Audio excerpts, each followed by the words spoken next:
Olá, boa noite, como é que vocês estão? Hoje nós vamos fazer a nossa live de Miqueias, capítulo 1, e vamos falar um pouquinho sobre esse livro agora. A gente sempre faz uma introduçãozinha, né? Que bênção que a gente terminou, Jonas. Eu espero que tenha sido um bom livro para você, espero que tenha te ajudado de alguma forma.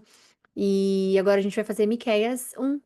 Então, antes de iniciar, eu queria só falar algumas coisinhas básicas que a gente sempre faz, né, em relação a Miqueias.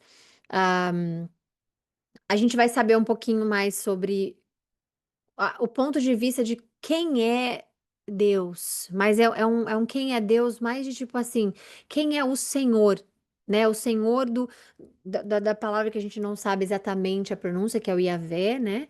É, é, o YHWH. A gente vai fazer meio que essa pergunta no livro de Miqueias. E o que acontece? Ele, ele profetizou também, né? É uma coisa meio. Como é que eu posso explicar isso? Meio contemporânea, assim, mesma época mais ou menos de Isaías, que a gente está entendendo, né? Era mais no mesmo reinado de Jotão, Acás, Ezequias, que foram reis de Judá também. E, e essa é a época mais ou menos que a gente está vendo isso. Nesse local que está acontecendo essa história com Miqueias, é na parte rural, bem rural, numa vila bem rural de Judá, que acontece isso, né? E Miqueias, ele é um homem muito simples, muito, muito, muito, muito simples mesmo, mas que ele tem uma visão muito profunda sobre a vida, sobre Deus, sobre Yahvé, no caso, né? Que, por exemplo, uma coisa que a gente vai ver muito é quem é como Deus, quem pode ser como Deus, né? E eu acho assim que a mensagem central desse livro seria uma coisa mais assim, é, Deus ele julga com justiça, que para o nosso entendimento é algo forte ou é algo para quê? Por que Deus faria isso? Por que que Deus opera a justiça dele? Se Deus é se Deus é amor, por que que as coisas acontecem? Isso aqui é castigo, o que não é, nós já falamos sobre isso. Então, o livro, a mensagem central do livro é como se fosse assim: Deus julga com a justiça, mas ele restaura com amor, com misericórdia, mais ou menos isso. Então, é a gente entender os dois polos do caráter de Deus.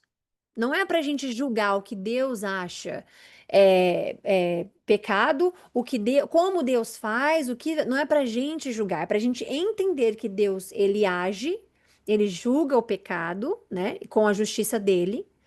Não é com a nossa, é com a dele, graças a Deus. Mas ele também restaura com misericórdia. Então, ao mesmo tempo que vai ter a justiça, vai ter a misericórdia. Então, Miqueias, ele tem um dever, ele tem um propósito muito complicado, eu diria, porque ele foi chamado para poder denunciar a corrupção, a idolatria, a injustiça social que eles passavam naquela época, né? E e os líderes religiosos também, que eles tinham, que eram todos corruptos, né? Que ficavam usando o nome de Deus para enganar as pessoas. Nada tão diferente de 2025, infelizmente. Mas é isso, mais ou menos, que a gente tem sobre o livro de Miqueias. Então, assim, o que também é bom a gente ver e entender que Deus se está chamando Miqueias para poder denunciar isso, essa corrupção, idolatria, injustiça, os líderes religiosos que na época eram, né, enganavam as pessoas usando o nome de Deus, tudo mais. Se naquela época já existia isso, vai aplicar o mesmo Deus, o mesmo caráter dele, a mesma personalidade de Deus no que nós vamos ver aqui. Então, se naquela época Deus disser, ok, pode usar o meu nome em vão para enganar as pessoas. Hoje vai ser a mesma coisa. Ok, pode usar o meu nome em vão para enganar as pessoas.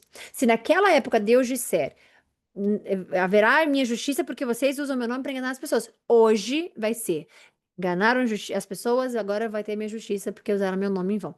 E isso dá-se ao fato de que Deus é imutável. O caráter de Deus é imutável. Então, nós estamos falando do mesmo Deus de 740 a.C., mais ou menos, que é esse tempo que a gente está lendo esse livro, a história desse livro, até 2025. É o caráter de Deus. Então, significa que corrupção, injustiça social, idolatria, líderes religiosos usando o nome de Deus em vão para enganar as pessoas, tudo isso é abominação aos olhos de Deus, porque continua sendo o mesmo Deus. Não, não tem a ver com Miqueias, tem a ver com Deus e o caráter dele. E uma coisa que é muito bonita que a gente vai ver no Miqueias, que é óbvio que a gente nunca pode passar esse livro sem falar, é que essa é a profecia, né? Eu penso que seria a mais linda de todas, porque de fato, ele vai anunciar o nascimento de Jesus. Na verdade, é o nascimento do Messias, né? Mas o nascimento de Jesus. Então, a gente vai ver nesse livro também, não nesse capítulo, mas nesse livro também, e vai falar sobre Belém, que ele vai de fato nascer em Belém. Então, é um livro, meio que, assim, eu diria um livro completo, que mostra caráter de Deus, mostra a personalidade de Deus, mostra um povo corrupto, mostra um povo injusto, mostra um povo idólatra, mostra o mesmo Deus, obviamente que mostra o nascimento do nosso Jesus. E como a gente já está finalizando o Antigo Testamento, é legal que fica bem fresco na nossa cabeça essas profecias do Messias, apesar da gente já ter visto em Isaías, apesar da gente ter visto em tantos outros lugares, mas fica mais fresquinho para a gente poder aprender. Então, vamos lá, fazer nossa oração de início e a gente inicia a nossa live de Miqueias, capítulo 1. Vamos lá, então. Pai amado, obrigada por esse momento de bênção no qual o Senhor nos coloca aqui unidos para entrarmos em comunhão, porque é isso que a gente faz, Pai. Toda vez que nós lemos a Sua palavra, toda vez que nós temos acesso a ela, buscamos a ela, nós estamos entrando na Sua palavra, que é o Senhor. E isso é um privilégio que nós nunca podemos perder a noção sobre. Nós não podemos, Jesus, dizer que a Bíblia está ali no meu criado, né, no meu armáriozinho, no meu móvelzinho. ah, e tá ali parada, mas às vezes eu pego, às vezes eu leio um versículo, às vezes não, Senhor, nós não queremos isso. Nós queremos, Pai, que a fome e a sede da Sua palavra esteja emprenhada em nós. Esteja conosco de uma forma que nos edifica, de uma forma que nos faz querer mais e mais da Tua palavra, mais e mais da Tua palavra. Muito, muito, muito obrigada, meu Senhor, pela bênção de podermos estar aqui unidos, pela bênção de poder buscarmos a Sua palavra sem vergonha alguma, de estarmos deixando todas as coisas do nosso dia para somente servir a Ti, olhar a Ti, aprender de Ti. Senhor, que nós possamos aplicar no nosso dia a dia tudo aquilo que nos é dito. Nos é ensinado, nos é mostrado pela Sua palavra, e que o Seu Espírito Santo, Pai, possa ser a bússola necessária no nosso dia a dia, nas nossas vidas, nos incomodando quando estivermos indo para o caminho errado, nos ensinando, Pai, nos dando a convicção daquilo que nós precisamos ouvir, precisamos enxergar, precisamos sentir para agradar a Ti. Senhor, essa live é consagrada a Ti, Jesus. Que o Senhor nos livre dos males, das tentações que nós passamos durante o nosso dia, da do desconforto que às vezes nos afasta do Senhor. Às vezes, numa situação de desconforto na nossa vida, Pai, a gente fica, a gente entra num casulo e a gente esquece de te chamar, a gente esquece de orar, a gente esquece de clamar, porque muitas vezes a gente fica desesperado e tenta fazer com as nossas próprias mãos a solução dos nossos problemas. E nós pedimos para que o Senhor venha e que o Senhor possa intervir em tudo aquilo que nós fazemos de errado, que o Senhor possa intervir, Senhor, em tudo aquilo que nos causaria um problema. Então nós pedimos, mesmo que nós não entendamos, Senhor. Eu sei que a porta fechada às vezes pode não ser do nosso entendimento e pode às vezes doer e pode às vezes ser algo que nós não entendemos, mas nós confiamos. E confiar no Senhor é a chave para tudo aquilo que nós precisamos, todas as portas que nós precisamos abrir, nosso crescimento, nossa vida espiritual, milagres na nossa vida física, nosso corpo, quem somos, Senhor. Obrigada, meu Deus, obrigada.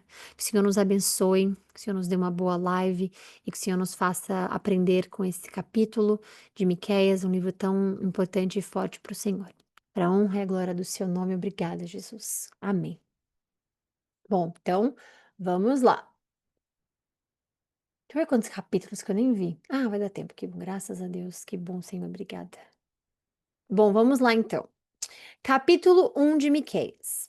a palavra do Senhor que veio a Miqueias de Moresete durante o reinado de Jotão. Acás, é o que a gente falou no comecinho, né? Acás e Ezequias, reis de Judá, visão que ele teve acerca de Samaria e de Jerusalém. Então, Moresete tem algumas Bíblias que vão ter uma tradução diferente no nome só.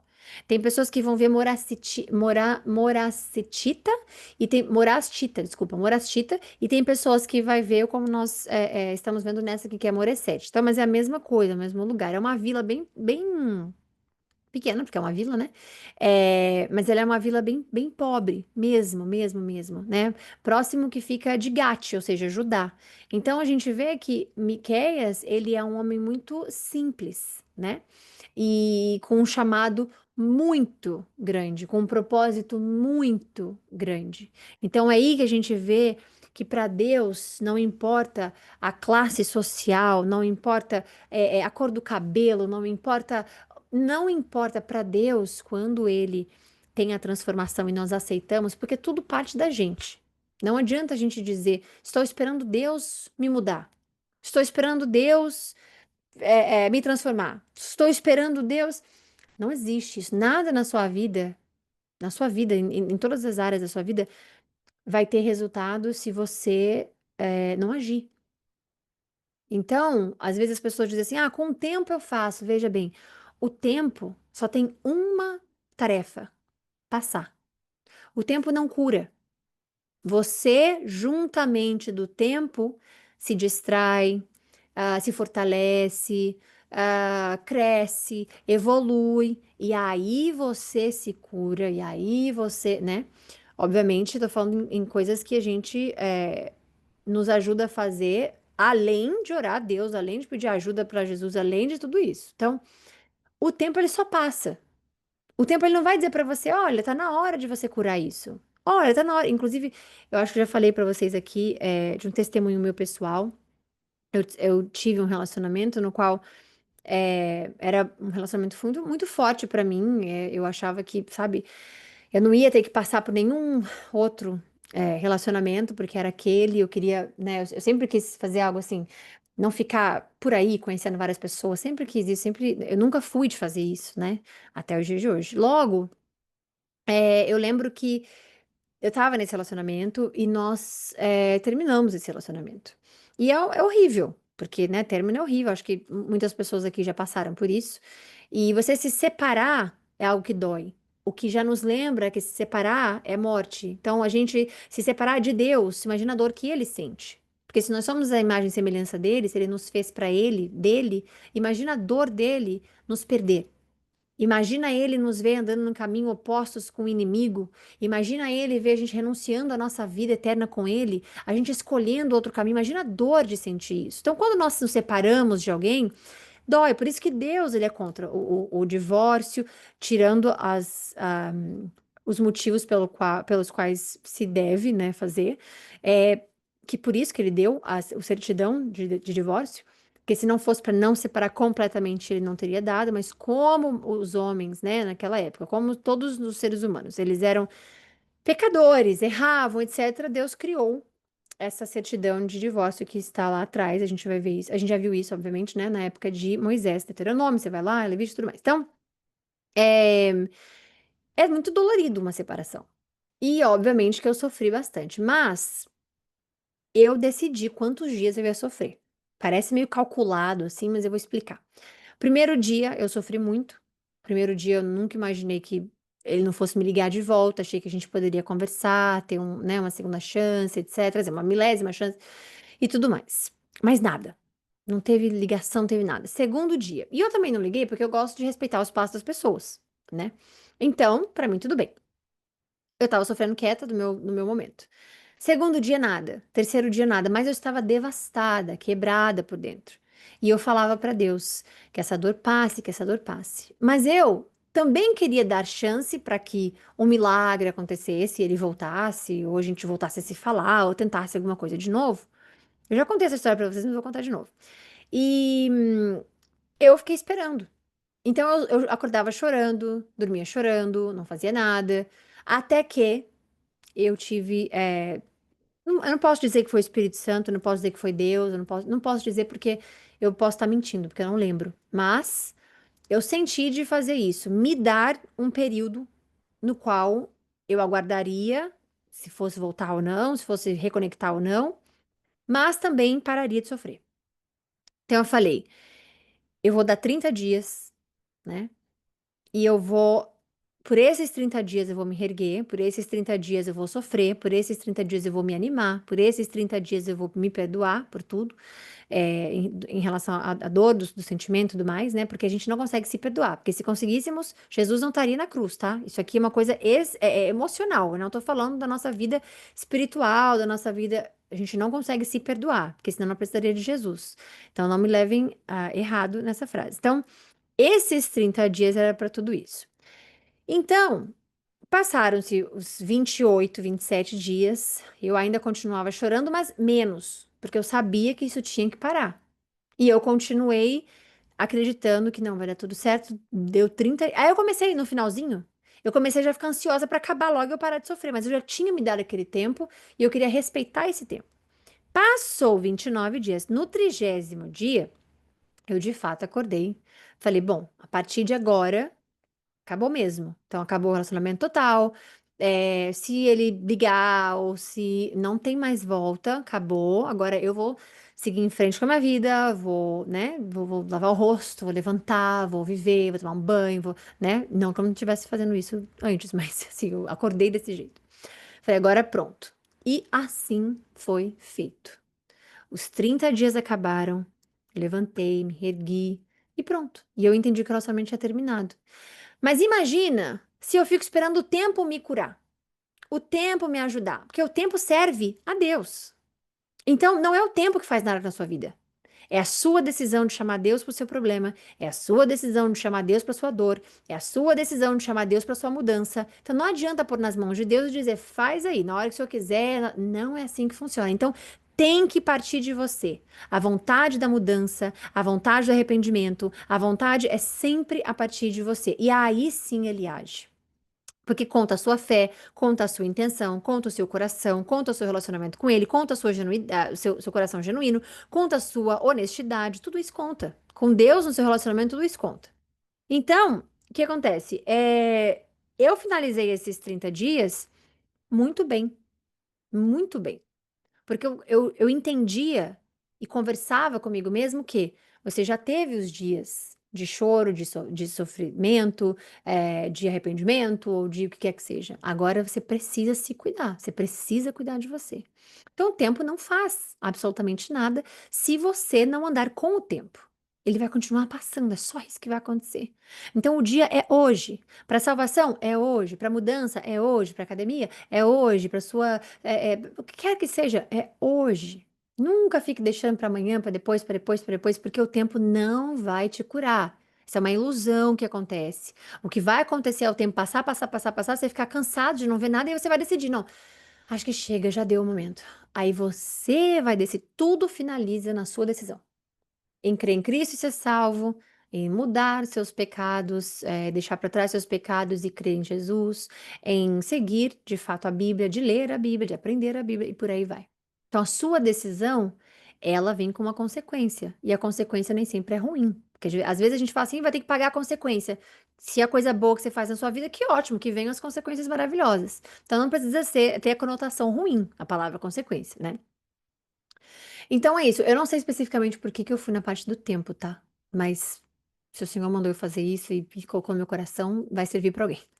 Então, é isso. E aí, a gente falou sobre Samaria, Jerusalém e tudo mais. A gente sabe que Samaria, Reino Norte, Israel. A gente sabe que Jerusalém, Reino Sul, Judá, ok? Então, toda a nação, todos eles, né? Porque Deus foi do norte ao sul. Ele está de fato falando Israel, Judá e tudo mais. Então, quando Deus está ali falando, não importa o quão grande seja a vontade de Deus, não importa. Até os lugares pequenininhos vão ser contados também.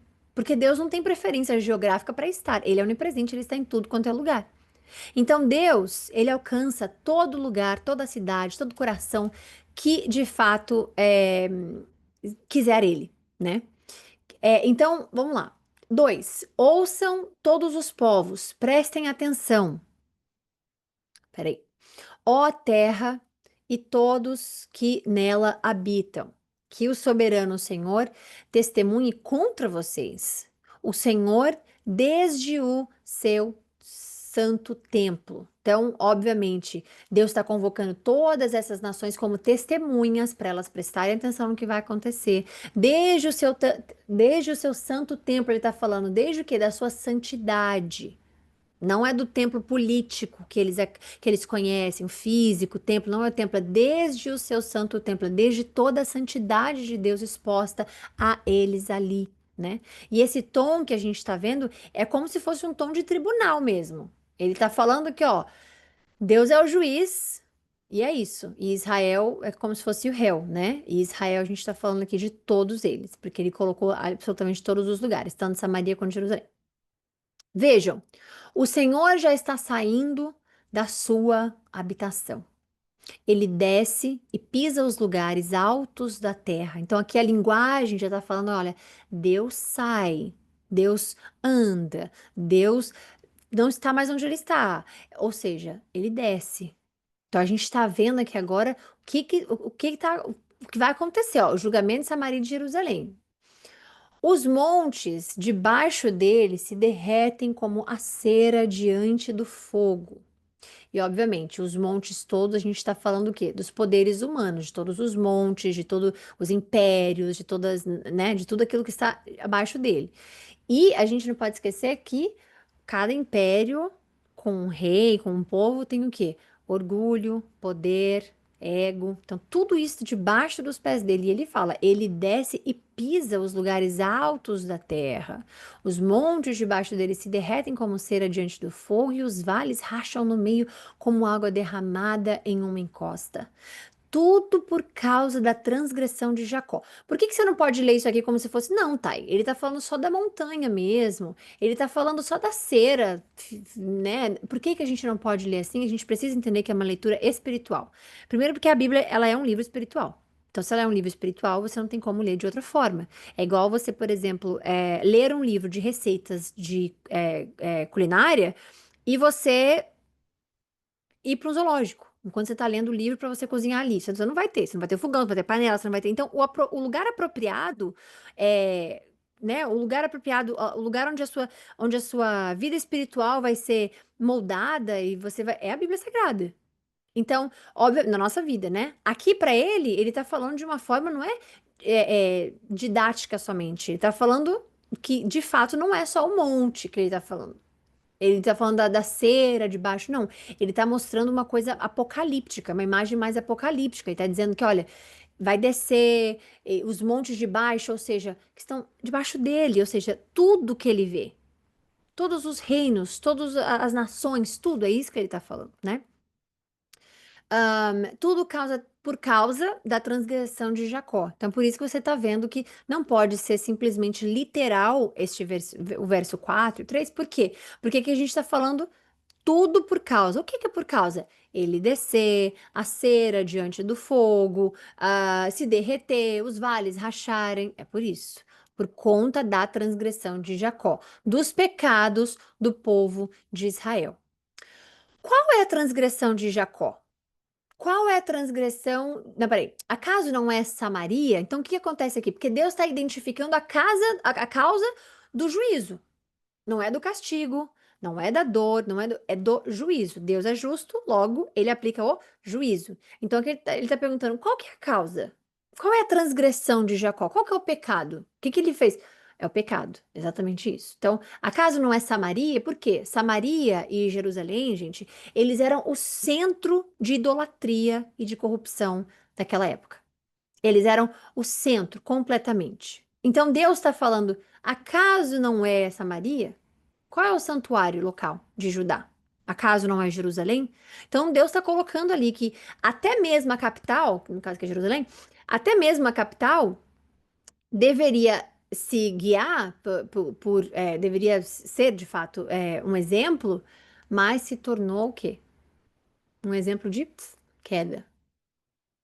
Então isso é perigoso porque quando uma liderança ela se corrompe, o povo vai seguir o mesmo caminho.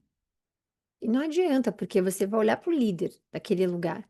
Por que que é importante você ter domínio da palavra do Senhor? Por que que é importante você ler a Bíblia Sagrada? Por que que é importante você. Por que que é importante? Porque sem conhecimento, você é passado para trás. Sem a verdade, você não é liberto. Por que que a verdade te liberta? Te liberta do quê? O que você deveria fazer, se fazer essa pergunta. Quando a pessoa fala a verdade, vos libertará.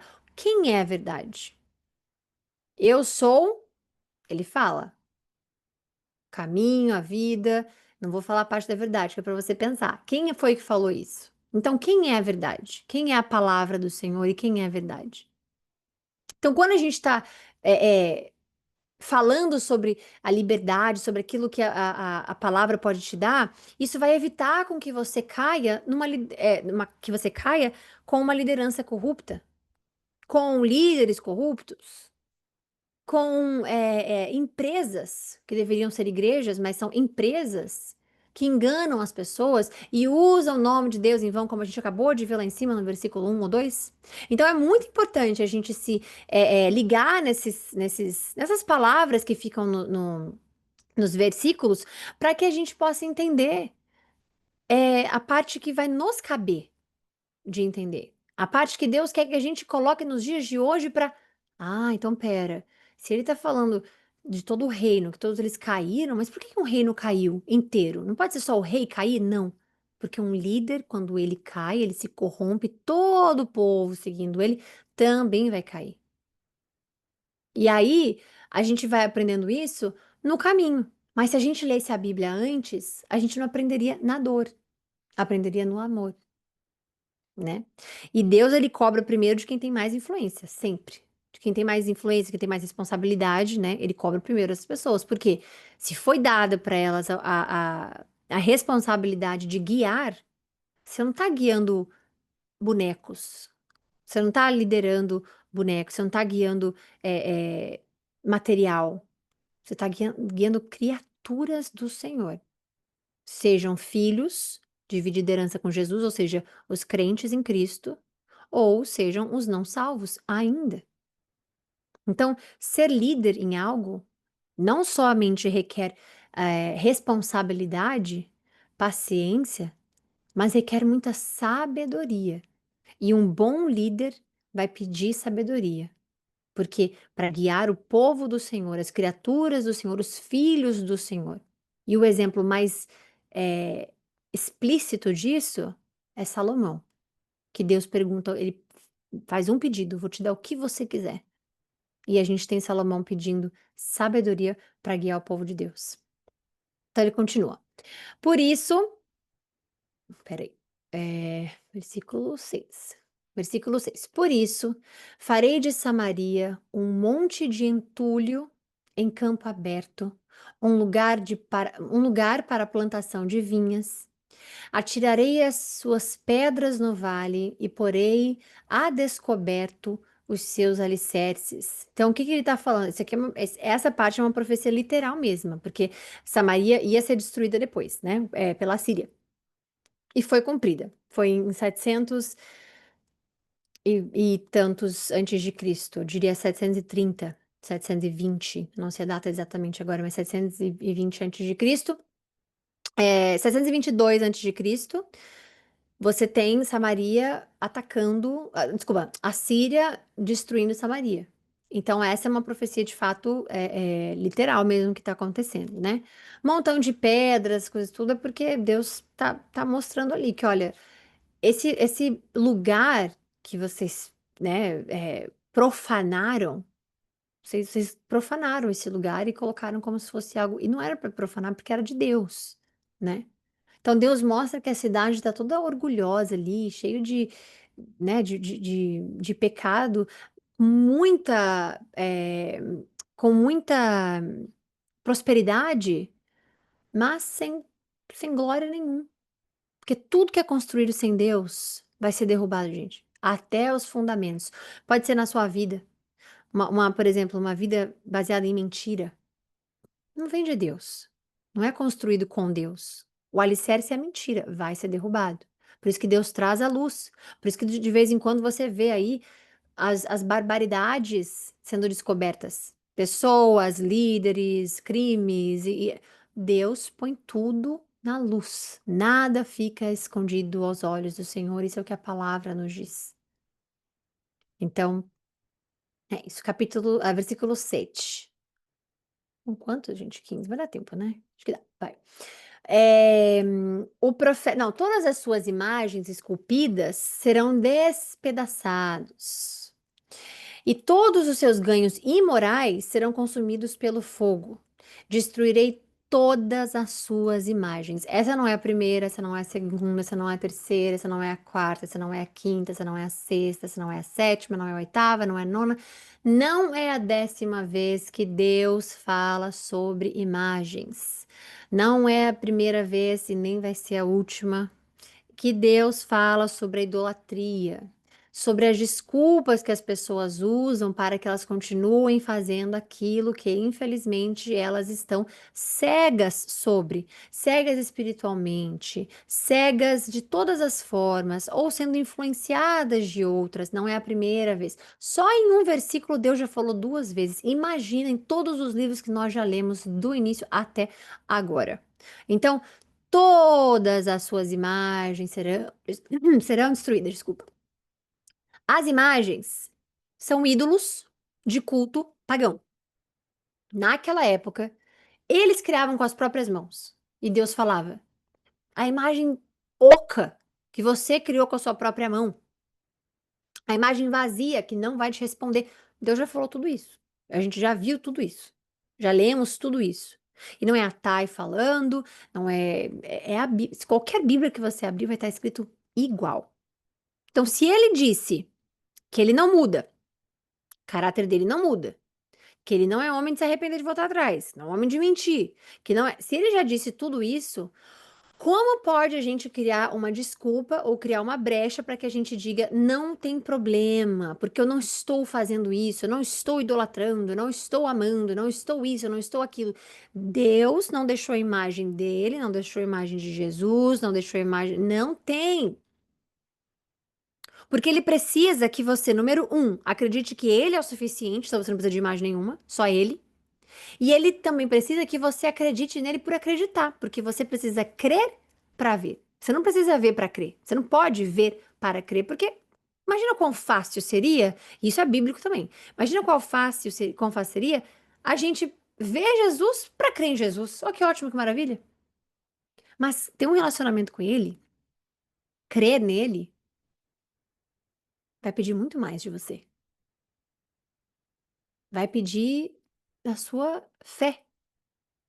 A fé que você não precisa enxergar para crer, que você não precisa ver provas para acreditar nele, que você não precisa questionar quem escreveu a Bíblia, por que escreveram a Bíblia, e questionar algumas coisas para o seu próprio entendimento, é ok, você vai acabar aprendendo. Agora, questionar a veracidade de algo que Deus fez, ou questionar alguma passagem bíblica que está escrito. Não, está escrito aqui que Deus não gosta de imagens, mas ele também diz, não, Deus, ele disse uma vez, tá dito. Ele repetiu, tá repetido. Mas quando ele faz mais de uma vez, é porque tem algo a se aprender ali. E o povo, toda vez que Deus repetia, levava profeta atrás de profeta, pessoa atrás de pessoa, mensagem atrás de mensagem, e não era acreditado, que eles não acreditavam, o juízo caía sobre eles. Então você não quer que o juízo caia na sua vida porque você tem uma crença que foi te ensinada há muito tempo. Se está escrito destruirei todas as imagens, é porque não importa quem é a imagem. Pode ser imagem do sol de Capuntiba. Imagem sei lá, imagem qualquer coisa. Elizabeth, sei lá, Elizabeth Maria, não importa. Imagem é destruída por Deus todas as vezes em que eles criam uma. Então não pode Deus mudar e hoje, em 2025, ele aceitar a imagem que o homem criou, que é a mesma descrição. Oca por dentro, não responde, não, então não importa. Se você considera idolatria ou se você não considera, não é o que você considera, é o que está escrito. Não importa qual a sua religião, não é o que você crê, é o que está escrito. Não importa a sua interpretação, não é o que você acha, é o que está dito. E isso não vai mudar. E nunca mudou e nunca vai mudar. Então, Deus está falando dos ganhos imorais dele e também está falando sobre as imagens que ele destruirá.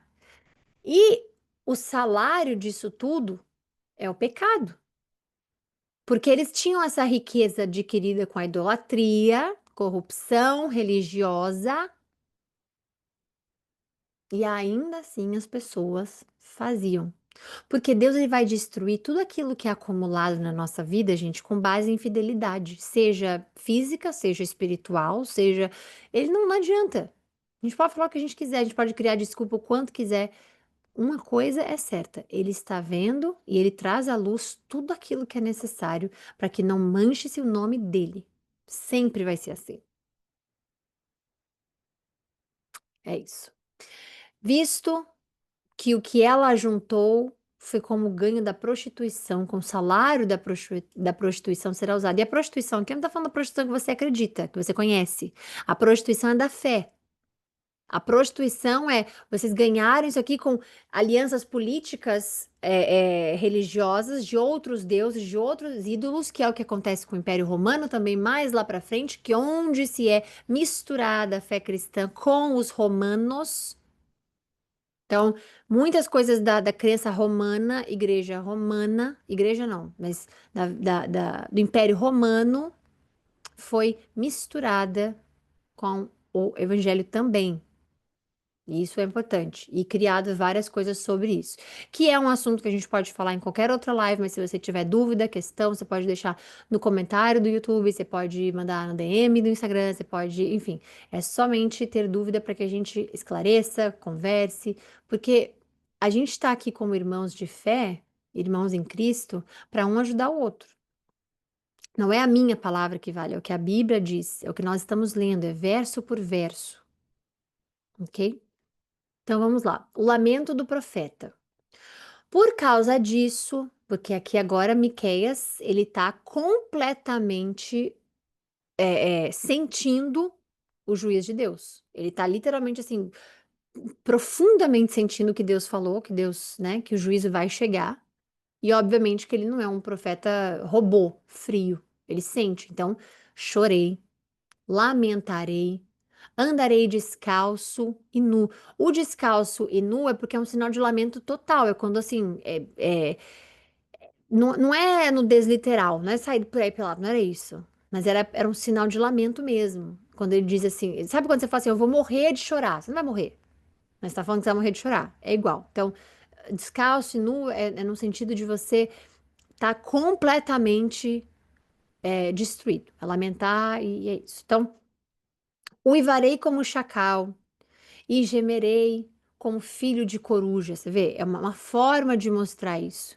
E esses sons, por exemplo, do chacal e da coruja, por quê? Porque ele representa som de deserto, de isolamento, ruína, tristeza, é isso. Então, ele, como um profeta, ele não está anunciando uma profecia feliz. Ele está sentindo essa dor, ele está realmente entendendo isso, né? Ele podia estar com raiva. Jonas não estava com raiva da semana passada que a gente leu? Então, ele não, ele tem dor, ele sente mesmo. Pois a ferida de Samaria é incurável e chegou a Judá. Então, o pecado que não é tratado. Então, é incurável porque não é tratado. E a idolatria da parte norte de Israel, gente, ela se espalhou até o sul, ou seja, contagiou espiritualmente os outros. E aí, até mesmo Jerusalém, que eles achavam que eles estavam super seguros, acontece com eles também, porque, olha, o flagelo alcançou até mesmo a porta do meu povo.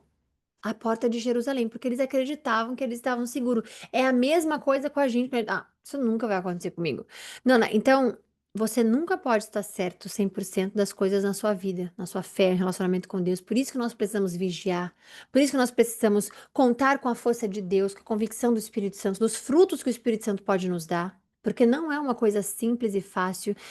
Você, quando entra no mundo espiritual, né? Existem muitos ataques espirituais, existem muitas coisas, então não é fácil você largar o pecado. A tentação vai vir. Não é fácil você deixar de crer no mundo e crer somente em Cristo, porque você vai ser cobrado pelas pessoas. Ah, mas por quê? Mas é só hoje. Mas nossa, você virou religioso? Não, você é isso, você é aquilo. Então é um caminho. A porta é estreita mesmo. É estreita mesmo. E não significa que ela é estreita para ninguém passar. Mas ela é estreita para todo mundo se transformar.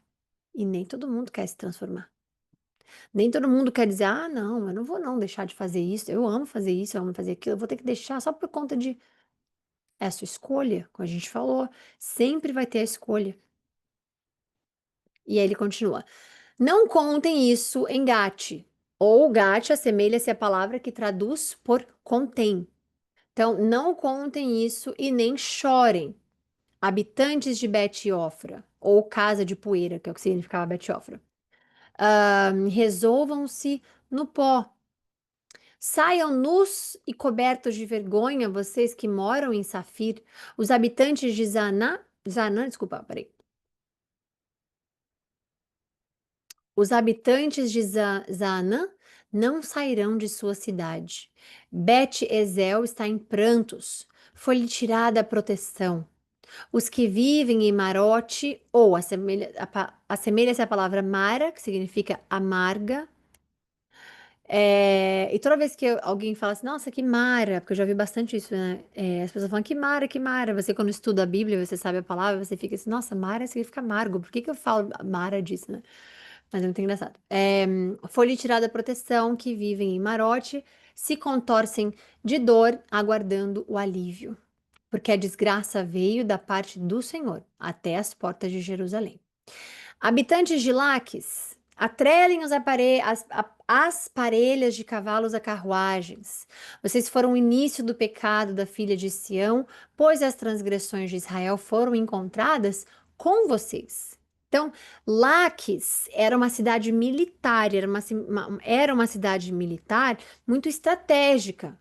E foi, gente, o canal para a idolatria do norte inteiro até o sul, que saiu do norte e foi para o sul. Então, é como se Deus estivesse falando assim: é o princípio do pecado. Foi ali que Judá começou a imitar Israel, o outro lado, norte e sul. Foi ali que eles começaram a imitar Israel. E aí o pecado, você vê que. Por isso que Deus fala sobre o fermento. Que o pecado. Por que que o fermento na Bíblia ele representa o pecado? Porque ele é fácil de espalhar. Você põe um pouquinho aqui, você pode misturar a massa inteira, que a massa inteira vai crescer. Só um pouquinho de fermento que você colocou. Então Deus mostra que o pecado ele começa pela imitação daquilo que Deus condena. Então, se uma pessoa, por exemplo, faz algo que Deus condena, só um pouquinho, só um tiquinho assim, a pessoa fez, eu vou fazer também. Ah, se todo mundo está fazendo, por que que eu não posso? E começa assim. Quando a gente começa a admirar o que o mundo idolatra, a gente está imitando eles em qualquer coisa. Por isso que nós somos santos. O que que é ser santo? Separado à parte. E por isso que a gente precisa, é por isso que a gente precisa falar o tempo inteiro qual é o significado da palavra. Qual é o significado da palavra santo? Qual é o significado da palavra igreja? Qual é o significado? Porque se você não entende qual é o significado dessas palavras, você não vai entender o seu valor, você não vai entender a sua identidade, você não vai entender e vai ser muito fácil de te enganar. Porque até hoje tem pessoas que, quando você fala, você não é santo, achando que santo é quem não peca, isso é um erro. Já não tem concordância, porque o único que não pecou foi Jesus. Então não tem como a pessoa achar que tem tantas palavras santo, santo, santo, santo na Bíblia, ou santo, santo, santo em igreja católica, e tanto faz, como se fosse pessoas que não pecaram. Todos pecam. Então não é, o santo não significa pessoa sem pecado. Santo significa separado à parte para Deus, separado à parte do mundo, separado à parte. Então, todos nós somos santos. Não importa o que te ensinaram, não importa o significado da palavra. Quando você vai estudar, quando você vai entender, só entender a lógica, não precisa nem ir muito a fundo em teologia, só entender a lógica. Separado à parte, santo. O Senhor é santíssimo, porém, é mais sagrado do que o sagrado. Nós somos santos, escolhidos à parte. Ponto. Então é importante você saber para que você não seja passado para trás, que você conheça. Então toda vez que você diz, eu não sou santa, eu vou fazer assim. Não, não tem sentido. Você não é santo. Você não é santa. Você pode fazer. toda vez que você não sabe o significado, você cai. Tentação, pecado e por aí vai. Agora, se você sabe o que que é o santo separado à parte, aí alguém fala assim: Nossa, você não é santo. Você fala: Sou separado à parte, eu não vou fazer isso não. Porque eu fui escolhida. Eu fui escolhido para ser diferente no mundo. Não para ser melhor do que o mundo, mas para ser um exemplo para aqueles que querem mudar. Porque uma coisa que tem muito na igreja são as pessoas achando que ser cristão dá espaço para elas se sentirem melhor do que as pessoas, né? E você está melhor, com toda certeza, mas você não é melhor, porque nem Deus faz asepsia de pessoas. Então, se você se considera uma pessoa melhor do que a outra, por exemplo, como cristão, você, além de criar contenda, além de você ser uma pessoa arrogante, além de Deus não gostar desse comportamento, você ainda vira pedra de tropeço na vida daquele que quer aprender sobre Jesus. Porque quando você disser, ah, não, os cristãos se acham melhores, você já cria uma inimizade. Então, não existe cristão melhor do que ninguém no mundo. Existem pessoas diferentes. E cristão é diferente, não adianta. Cristão tem que ser diferente. Foi chamado para ser diferente. Foi chamado para ser separado à parte. Logo, foi chamado para ser santo. Ok? Vamos continuar. Por isso, vocês. Peraí. Habitantes de Laques, atrelem as parelhas dos cavalos e carruagens, vocês foram o início do pecado, tudo mais. Por isso, vocês darão presentes de despedida a Moresete Gate, a casa de Axibe, se revelarão enganosas aos reis de Israel. Trarei um conquistador contra vocês, que vivem em Maressa. A glória de Israel chegará a Adulão. Rapem a cabeça em pranto, por causa dos filhos nos quais vocês tanto se alegram. Fiquem calvos como a águia, pois eles serão tirados de vocês e levados para o exílio. Então, amaressa significa posse, né? Então, Deus está falando para eles ali que, olha só, inclusive, se vocês lembram de Adulão e tudo mais, é a caverna onde Davi se refugiou. Vocês lembram que ele fugiu? Estava fugindo de Saul? Então, foi onde ele se refugiou, né? E ali Deus fala que, olha, o que aquilo antes ali foi um refúgio de um rei, por exemplo, agora vai ser um refúgio dos fugitivos inteiro. Então, aquele orgulho que eles tinham todo vai se transformar em vergonha. Então, Deus mostra que aquele lugar que antes era maravilhoso, triunfo, porque foi isso e aquilo, Deus pode simplesmente fazer com que aquilo vire um refúgio para as pessoas, para os fugitivos mesmo. E esse orgulho ser transformado em quê? Vergonha. Porque não adianta a gente eh, achar que Deus não tá vendo, achar que Deus não tá no comando, achar que Deus. Isso aqui ele não vai ver, não. Ocupar demais para ver o que eu fiz aqui. Ele tá vendo. Tá vendo, tá vendo, tá vendo, tá vendo, tá vendo. Então a gente busca sermos melhores versões de nós mesmos. A gente busca ler a palavra, crer e aprender o que é ser separado à parte. É um privilégio ser escolhido para ser à parte.